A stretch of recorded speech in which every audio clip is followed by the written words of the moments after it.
여러분 안녕하십니까? 트렌드 핫 이슈 조영구입니다. 2023년 이제 얼마 남지 않았습니다. 보내는 마음이 아쉽기는 하겠습니다만은 우리가 한 해를 잘 정리해서 2024년을 잘 맞이했으면 좋겠습니다. 자, 한 해를 잘 정리할 수 있도록 트렌드 핫 이슈가 풍성한 소식 준비했습니다. 함께 출발하시죠.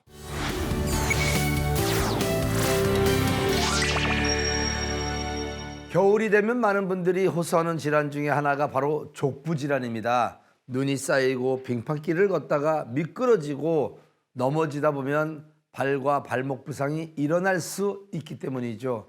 놔두면 만성 질환으로 이어질 수 있어서 적극적인 치료가 필요하다고 하는데 치료 방법은 무엇일까요? 트렌드 아저씨가 알아봤습니다.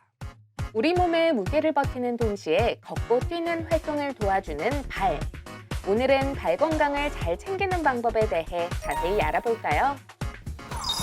우리 몸의 맨 아래에 위치하지만 매일 사용하고 있고 조금이라도 아프면 일상이 무너질 만큼 중요한 역할을 하는 족부.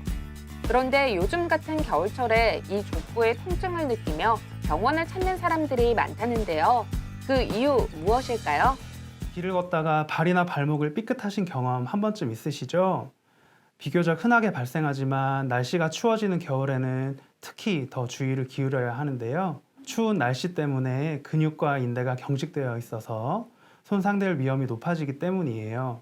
보통 이럴 때 조금 쉬면 괜찮아지겠지 하는 마음으로 내버려 두는 분들이 많으신데요. 오히려 이로 인한 통증 때문에 바르게 딛지 못하게 되면 여러 가지 문제가 생길 수 있습니다.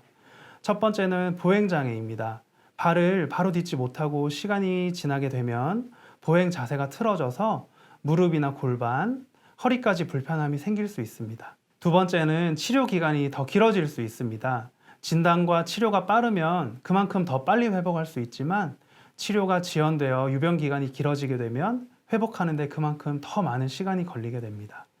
마지막으로 생활습관 교정, 약물 치료, 물리치료, 주사 치료 등의 보존적 치료 기간을 놓치게 되면 수술적 치료가 필요할 수도 있습니다. 족부 통증, 괜찮아지겠지 하고 방침할 경우 만성 질환으로 이어질 수 있다는 이야기. 그렇다면 어떤 경우에 진료를 받아봐야 할까요? 발목 통증과 함께 부어오르는 증상이 있거나 걸을 때 통증이 발생하는 경우, 가만히 있어도 쉽게 멍이 들거나 손으로 누르면 통증이 있는 경우, 혼자 서 있기 힘들고 불편한 경우에는 병원을 찾아서 정확한 진단을 받아보는 것이 좋습니다. 발과 발목에 이상이 나타나는 족부 질환. 부위나 증상에 따라 질환명이 달라진다는데요. 발은 26개의 뼈로 구성되어 있는데요. 크게 세 부분으로 나눌 수 있습니다. 발 앞쪽을 전족부, 중간 중족부, 뒤쪽을 후족부라고 합니다. 전족부에는 무지해반증과 중족골통, 그리고 내성발톱과 갈퀴족 같은 발가락 질환이 발생할 수 있고요. 발 중간인 중족부에는 부주상골 증후군과 중족관절염이 자주 발생할 수 있습니다. 후족부 질환으로는 족저근막염과 아킬레스건염이 자주 발생하게 됩니다. 대부분의 질병은 나이가 들면서 퇴행성으로 발생하지만 젊은 나이에서 무리하게 사용할 경우에는 과사용 증후군으로 발생하는 경우도 있습니다. 증상이 비슷하다고 하더라도 환자의 성별이나 나이, 통증 위치 등에 따라서 치료 방법이 조금씩 달라지는데요. 다쳐서 발생하는 골절, 아킬레스건 파열과 같은 외상성 질환은 바로 수술적 치료를 하는 경우도 있지만 대부분의 질환은 생활습관 교정, 약물 치료, 물리치료, 주사 치료 등의 보존적 치료를 먼저 시행한 후에 치료 정도가 부족하여 통증이 지속된다면 수술적 치료가 필요할 수 있습니다. 전족부의 중족골통의 경우에는 증상이 심하지 않을 경우 약물 치료, 물리치료, 그리고 중족골 패드 등을 사용하고 편한 신발을 착용하는 것으로 치료를 해볼 수 있고요. 중족부 부주상골 증후군의 경우 깁스나 보조기, 또 발바닥 아치를 받쳐주는 깔창을 이용해서 치료를 하기도 합니다. 후족부의 족저근막염은 족저근막 스트레칭, 진통소염제 복용, 체외 충격파로 치료를 할 수 있습니다. 하지만 이와 같은 보존적 치료에도 증상 호전이 없을 경우에는 수술이 필요할 수도 있습니다. 우리 신체에 있어 중요한 역할을 하는 족부 건강. 조금 더 자세한 이야기 스튜디오에서 나눠볼까요?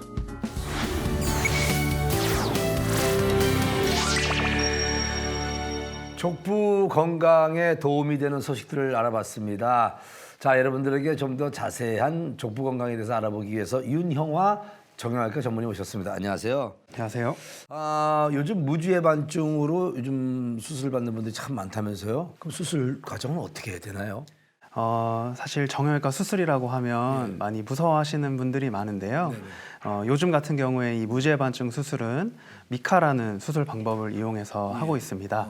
미카는 최소침습 절골술의 약자인데 이 최소침습이라고 하는 것은 절개 범위를 최소화시켜서 수술을 하는 것을 말하거든요. 예전에는 한 5cm에서 6cm 정도 절개를 해서 수술을 했다면 최근에는 그 절개 범위가 절반 이하로 줄여서 이제 수술을 하고 있습니다. 그렇다면 뭐 그 회복 기간도 좀 더 빨라졌겠네요? 예, 맞습니다. 절개 범위가 작아지게 되면 환자분들이 수술 후에 호소하는 통증이나 이런 것들이 많이 줄고 수술 다음 날부터 화장실 정도 다닐 수 있는 그 정도의 보행은 우리가 가능하게 됩니다. 맨발 운동하는 분들이 참 많이 있거든요. 그런 맨발 운동이 어떤 무지해반증을 일으키는데 족부 건강에 어떤 정말 그 도움이 안 됩니까? 발이 건강한 분들은 사실 이 맨발 운동 자체가 근육의 발달과 혈액순환을 촉진시켜주는 효과가 있기는 하지만 중족골통이나 족저근막염, 무지해반증이 있는 분들은 맨발로 운동을 하게 되면 발바닥으로 충격이 그대로 가게 되면서 통증이 더 악화되는 경우가 있습니다. 자, 사실 우리가 생활을 하면서 어떤 그 족부 건강을 이렇게 예방하고 정말 건강을 지키기 위해서 어떻게 해야 될 거라고 생각하십니까? 가장 중요한 것이 푹신한 신발 그리고 실내에서 실내화 착용하는 것을 꼭 말씀드립니다. 우리가 발바닥에는 발바닥 지방 패드가 있는데요.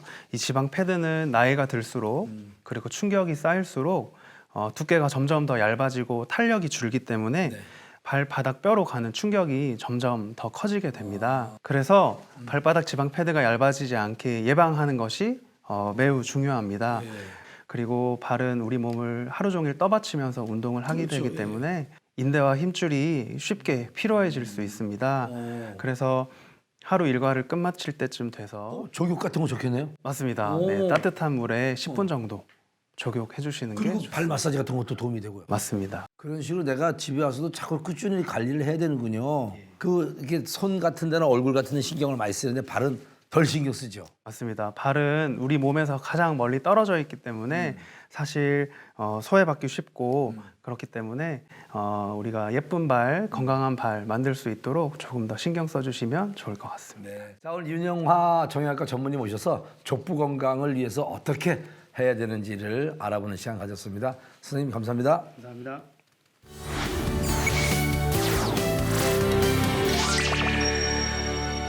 자, 2023년 올해를 보내면서 아쉬웠던 것들이 참 많을 겁니다. 아쉬운 것은요, 지난 시간에 흘려보내고 새로운 희망으로 내년을 맞이했으면 좋겠습니다. 트렌드 핫 이슈도 2024년에 더욱 새롭고 특별한 소식들로 여러분들과 함께 만들어 가도록 하겠습니다. 지금까지 트렌드 핫 이슈였습니다.